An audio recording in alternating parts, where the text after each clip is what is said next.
You're this perp back with another video, and I have no idea what I just witnessed and watched with the Outer Waters.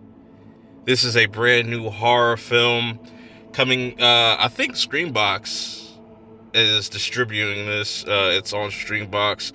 I was originally going to watch this in theaters, but I didn't want to drive an hour and like 20 minutes out the way, even though I was really tempted to, until they said they're dropping this on Screambox. For those that don't know, Screambox is essentially a streaming platform for mainly horror content. It's like Shudder, but like you'll find a lot more low budget type of smaller films on that platform. But anyways, this movie is very similar to the movie Skinamarink. Now, I did not review that just because I didn't know what I was going to review because it's not one of those movies that has an actual plot.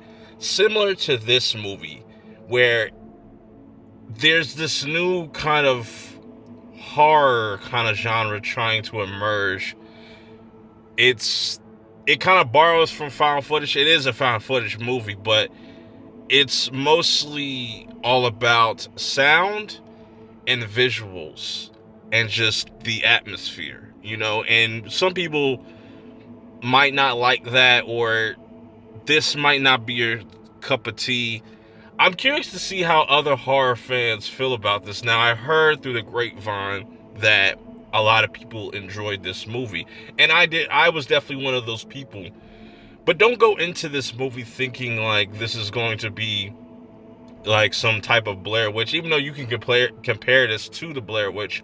But like I said, this is mainly about sound, immersion, and just visuals. Mainly, that's what I got from it. You know what I'm saying? You have these four friends that we get introduced to very early in the film.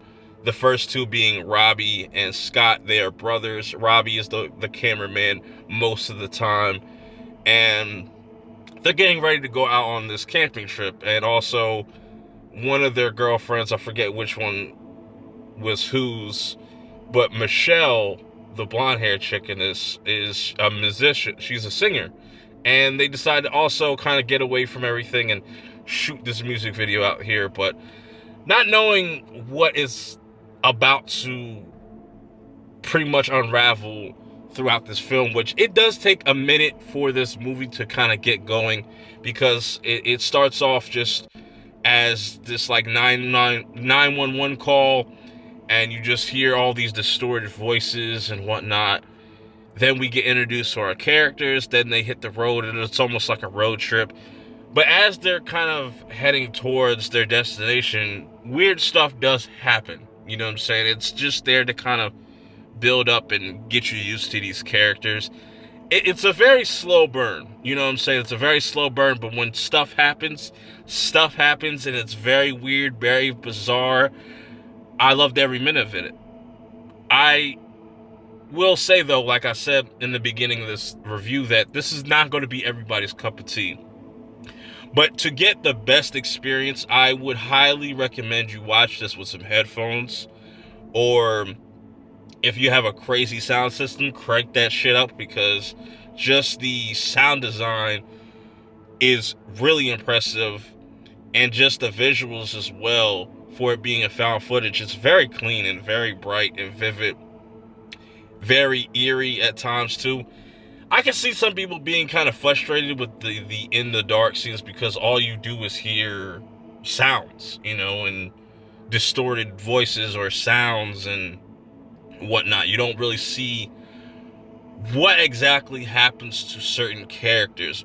I will say, though, that last 10 minutes just completely blew my mind and disgusted me.